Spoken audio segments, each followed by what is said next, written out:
Learning point, Paramesta. Overview of strategic financial management. Manajemen keuangan strategis ialah lokasi sumber daya langka untuk mengidentifikasi kemungkinan strategi di antara peluang yang bersaing dan mengambil tindakan yang diperlukan untuk memantau kemajuan peluang yang dipilih untuk mencapai tujuan yang ditetapkan. Tujuan utama perusahaan memaksimalkan keuntungan dengan cara memilih peluang investasi dan pembiayaan optimal dengan memaksimalkan keuntungan serta minim risiko. Tugas utama manajer menghasilkan atau melakukan pengembalian uang tunai yang lebih menguntungkan daripada yang tersedia di tempat lain. Penyebab terjadinya penurunan dan kenaikan saham, 1. Tergantung pada kinerja perusahaan. 2. Manajer harus terlibat dalam kegiatan efisien dan relevan yang menghasilkan EVA positif. Keputusan manajemen keuangan. 1. Keputusan investasi, pemilihan aset di mana dana akan diinvestasikan oleh perusahaan. 2. Keputusan pembiayaan, pemilihan pembawaan pembiayaan atau struktur modal. 3. Keputusan dividen, pemilihan alternatif yang tersedia dalam menghadapi keuntungan perusahaan. Fokus SFM harus melibatkan pencarian terus-menerus untuk peluang investasi, pemilihan peluang yang paling menguntungkan, penentuan kombinasi optimal dana internal dan eksternal yang diperlukan untuk membiayai peluang tersebut. Pembentukan sistem kontrol keuangan yang mengatur akuisisi dan disposisi dana. Analisis hasil keuangan sebagai panduan untuk pengambilan keputusan di masa depan. Chapter 2. Cara organisasi diarahkan dan dikendalikan.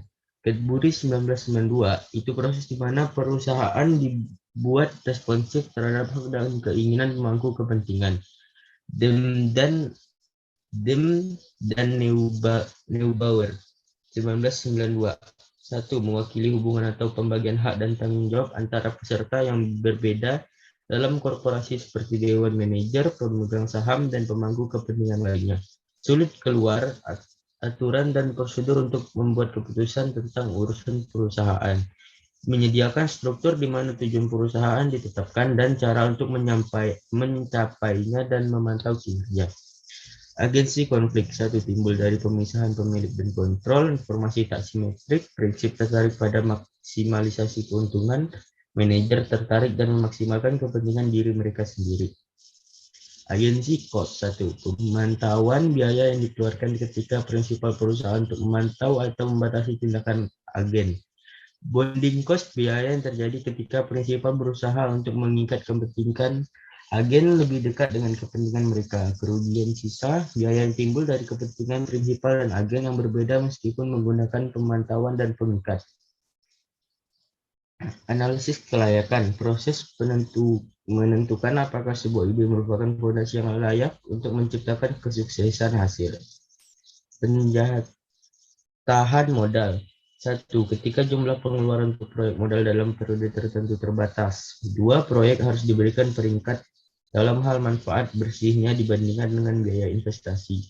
Bahkan jika dana melimpah, proyek sebenarnya mungkin saling eksklusif. Jenis analisa kelayakan industri dan pasar untuk menentukan seberapa menarik suatu industri untuk bisnis baru dan untuk mengenali menguntungkan ceruk. Produk dan pelayanan. Apakah pelayanan ingin membeli barang dan jasa kita? Keuangan. Bisakah kita menyediakan produk dan layanan kepada pelanggan kita dengan keuntungan? Dalam melakukan analisis kelayakan bisnis, terdapat 4 rumus yang bisa dipakai. Yang pertama, IRR, NPV, PI, dan MIRR. IRR adalah tingkat pengembalian internal, tingkat menyamakan PV arus kas masuk dengan PV arus kas keluar, NPV sama dengan 0. Rumusnya seperti berikut. Terima proyek jika IRR lebih besar dari tingkat pengembalian yang diperlukan. Nilai sekarang bersih atau NPV, nilai saat ini dari proyek arus kas masuk dikurangi itu nilai sekarang dari kas awal proyek harus keluar seperti berikut contoh rumusnya. P. Indeks profitabilitas atau PI. Mengukur manfaat per unit biaya dari investasi awal seperti berikut rumusnya. Tingkat pengembalian internal yang dimodifikasi atau MIRR. IRR harus kas keluar diasumsikan menggabungkan di edit atau diinvestasikan kembali di WACC. MIRR menghindari masalah beberapa IRR. Manajer menyukai perbandingan tingkat pengembalian dari MIRR lebih baik untuk ini daripada IRR. Chapter 4, Capital Budgeting and the Case for NPV and IRR. Peringkat proposal proyek dapat membuat kontradiktif hasil yang dipengaruhi oleh 1. Skala investasi, 2. Pola arus kas, 3. Kehidupan proyek. Konflik IRR dan NPV. Secara mandiri proyek, IRR menghasilkan keputusan menerima menolak yang sama dengan NPV, tapi dalam proyek yang saling eksklusif, peringkatnya berbeda. Keuntungan dari IRR atas IRR. Pertama, IRR mengasumsikan bahwa proyek arus kas diinvestasikan kembali pada IRR sendiri. Sedangkan MIRR mengasumsikan bahwa ini diinvestasikan kembali dengan biaya modal yang merupakan asumsi yang lebih realistis. Apakah MIRR sebagus NPV? Untuk proyek independen, NPV, IRR, dan MIRR selalu sama menerima menolak kesimpulan. Untuk saling eksklusif proyek, konflik bisa muncul. Brigham dan Erdős menyatakan bahwa MIRR lebih unggul dari IRR sebagai indikator tingkat pengembalian sebenarnya proyek, tetapi NPV lebih baik daripada IRR atau MIRR ketika memilih di antara proyek-proyek yang bersaing. Chapter 5, Capital Budgeting Under Condition of Certainty.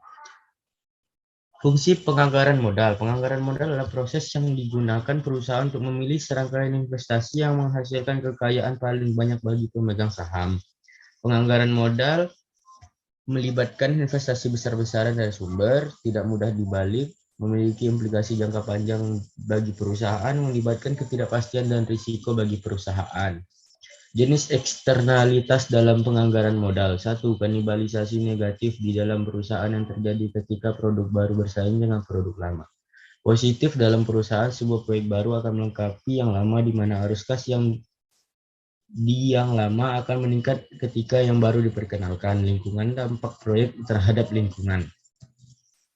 Masalah lain dalam penganggaran modal. 1. Biaya modal yang meningkat, proyek saling eksklusif dengan kehidupan yang tidak sama, kehidupan ekonomi versus kehidupan fisik. Analisis dalam penganggaran modal. Ada analisis skenario, teknik analisis risiko di mana kasus terbaik dan terburuk dibandingkan dengan proyek dasar. Analisis sensitivitas, tipe dari bagaimana jika analisis ketidakpastian di mana variabel atau asumsi diubah dari kasus dasar untuk menentukan dampaknya terhadap hasil terukur proyek. Terima kasih. Assalamualaikum warahmatullahi wabarakatuh.